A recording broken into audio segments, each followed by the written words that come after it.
भारत की फिजाओं में दिल दहला देने वाली चीखें गूंजी है। अहमदाबाद के एयरपोर्ट से उड़ान भरते ही एयर इंडिया का जो विमान है वो क्रैश हो गया और सैकड़ों परिवार जो है तबाह हो। आइए इस पूरी घटना को सबसे आसान तरीका से समझने का प्रयास करते हैं। हेलो दोस्तों, वेलकम टू ये स्टडी। जैसा कि आप यहाँ पे देख पाएंगे कि Air India Ahmedabad London plane crash what we know so far, यानी कि ये जो प्लेन था वो इंडिया से लंदन जाने की जो उड़ान भरी थी और वो जो है क्रैश होकर गया।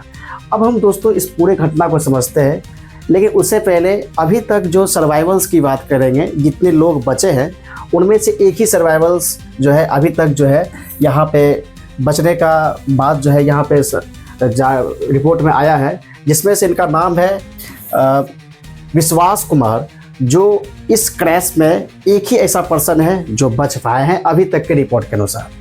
और दोस्तों इस पूरे घटना में की बात हम करेंगे कि ये जो घटना है दोस्तों ये आपका 12 जून 2025 को हुआ था और समय की बात करेंगे तो 1:38 पे।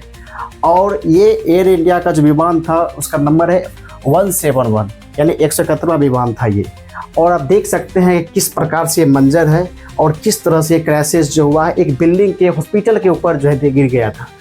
और हम बात करेंगे दोस्तों, ये अहमदाबाद से लंदन तो जा ही रही थी, लेकिन बात यह है कि भाई उड़ान के कुछ ही सेकेंडों के बाद ऐसा क्या हो गया जिसकी वजह से मेघानी नगर क्षेत्र जो अहमदाबाद में है वहाँ पे जाते ही उड़ान के कुछ ही सेकेंड के बाद इस क्षेत्र में जाके जो है एक हॉस्पिटल था उसके ऊपर जो है क्रैश कर गया, गिर गया, जिसमें सैकड़ों लोग जो है दोस्तों मारे।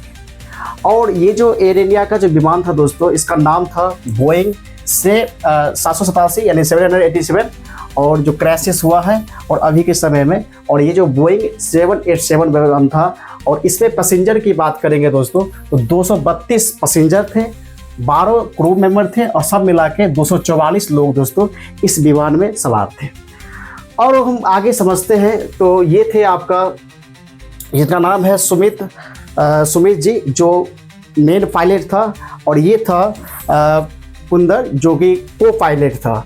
और क्रैशेस के कुछ सेकंड पहले दोस्तों, क्रैशेस के कुछ सेकंड पहले इन्होंने मे डे पर जो है कॉल लगाया, लेकिन कुछ सेकंडों के बाद ही संपर्क जो है टूट जाता है और कॉल का कोई रिस्पॉन्स जो है कोई लोग दे पाता, उससे पहले संपर्क ही टूट जाता है।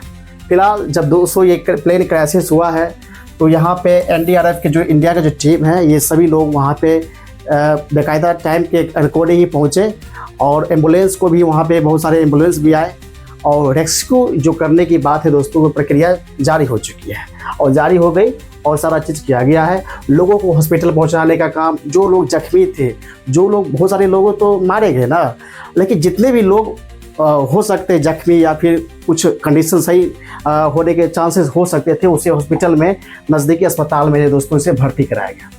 और घटना के कुछ समय के बाद ही हमारे गृह मंत्री होम मिनिस्टर अमित शाह जी जो है गुजरात के सीएम को, जो उन्होंने भूपेंद्र पटेल है, उनको जो है फ़ोन किए और घटना के सारे जायजा लिए और खुद मौके पे उन्होंने कहा कि इस पूरे घटना को पूरी तरह से एनालाइज किया जाए, क्या हुआ, क्या करने की वजह से ये घटना, इतनी बड़ी घटना जो हो गई, जो हमारे देश के लिए बहुत ही बड़ी दोस्तों एक दुखमय समय होने की बात है ना।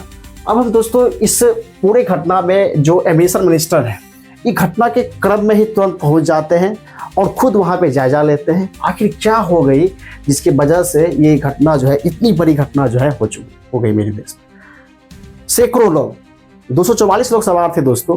अब ये सोच सकते हैं कितने लोग उसमें जो है मारे गए। अभी तक तो रिपोर्ट कुछ ऊपर नीचे हो रहा है, इसलिए मैं आपको एग्जैक्ट जो है मैं डेटा भी शेयर नहीं कर सकता हूँ, लेकिन आगे आने के बाद मैं आपके साथ जरूर शेयर करूँगा। दोस्तों ये जो पायलट थे ना सुमित सुहासवाल, ये जो पायलट थे ना, इनको एक्सपीरियंस था 8200 घंटा प्लेन उड़ाने का इनके पास एक्सपीरियंस था। और ये जो पायलट है ना, वो पायलट, इनको भी 1100 घंटा का प्लेन उड़ाने का जो था इनके पास एक्सपीरियंस था।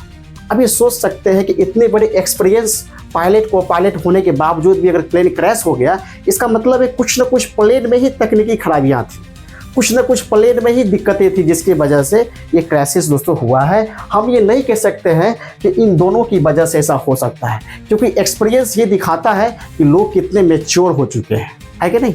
अब दोस्तों यहाँ पे आप इस क्राइसिस में बहुत और दोस्तों इस हादसा में किसी ने अपने माँ को खोया, किसी ने अपने बेटे को खोया, किसी ने अपने पति को खोया, किसी ने अपने मतलब कहने का मतलब पूरा परिवार जो होता है ना पूरी तरह से तबाह हो गया। सैकड़ों घर जो है, सैकड़ों परिवार जो दोस्तों पूरी तरह से तबाह हो चुका है, तबाह हो गया है इन कुछ सेकेंडों के भीतर ही। अब यहाँ पे दोस्तों अब हम इस पूरे एयर इंडिया के क्राइसिस होने के कुछ बातें को जो है मैं आपके सामने और दोस्तों मैं आपके सामने इस एयर इंडिया जो फ्लाइट जो क्राइसिस हुए हैं इसके बारे में कुछ जो रिपोर्ट आए हैं इसके बारे में जानने का हम लोग प्रयास करते हैं। देखिए अभी तक जो है AAIB की टीम ने ब्लैक बॉक्स जो होता है प्लेन में उसे रिकवर कर लिया गया है। अब हमें कुछ समय के बाद जो है एग्जैक्ट में ये पता चलेगा ये प्लेन क्रैश क्यों किया था, ये एग्जैक्ट में पता चल जाएगा। और अभी तक रिपोर्ट के अनुसार जो दोस्तों अभी तक की रिपोर्ट के अनुसार ये प्लेन क्रैश होने की जो वजह बताया जा रहा है वो है इंजन फेलियर, यानी इंजन फेल कर गया जिसकी वजह से ये जो है क्रैशेस हुई है।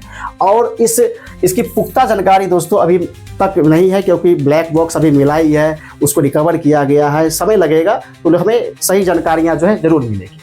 और दोस्तों यहाँ पे अगर बात करेंगे एयर इंडिया ने ऐलान भी किया है कि भाई हम सभी लोगों को जो है मुआवजा दे देंगे, जितने भी लोग मारे गए हैं, जितने भी लोग जख्मी हैं सबको मुआवजा दे देंगे।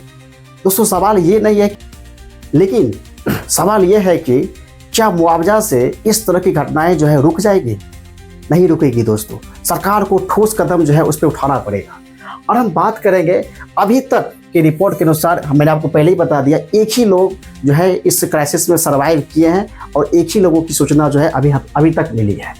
और याद कीजिए यही एयर इंडिया का जो आपका प्लेन था जो 7 अगस्त 2020 को दुबई से, कहाँ से, दुबई से केरल की ओर आ रही थी और केरल के कालीकट अंतर्राष्ट्रीय जो आपका एयरपोर्ट है उस पर लैंडिंग करते करते जो है क्रैश कर गया था। यही एयर इंडिया का फ्लाइट था जिसमें 21 लोग को दोस्तों जो है जान चली गई थी।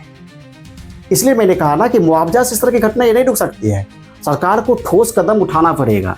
और इस तरह के जीवन, किसी भी इंसान का जीवन ऐसा मतलब सस्ता नहीं हो जाता सेकंडों में उसको एकदम फूंक दिया जाए, है ना। लोग अपने विश्वास करते हैं तभी जाके फ्लाइट में बैठते हैं, है ना। अब दोस्तों आगे हम देखेंगे तो अभी हमारे जो प्रधानमंत्री हैं श्री नरेंद्र मोदी जी, ये खुद अपने घटनास्थल पर गए हैं, सारी चीज़ों का जायजा ले रहे हैं और दोस्तों यहाँ पे सहानुभूति को भी जता रहे हैं। फिलहाल दोस्तों अहमदाबाद की सड़कों पर सिर्फ और सिर्फ धुआं और सन्नाटा ही दिख रहा है और एक ही सवाल गुज रहा है, क्या इस घटना को रोका जा सकता था? ये तो दोस्तों जांच के बाद ही पता चलेगा। आई होप आपने इसे समझे होंगे। तो मिलते हैं अगले वीडियो में, तब तक thank you so much and जय हिंद।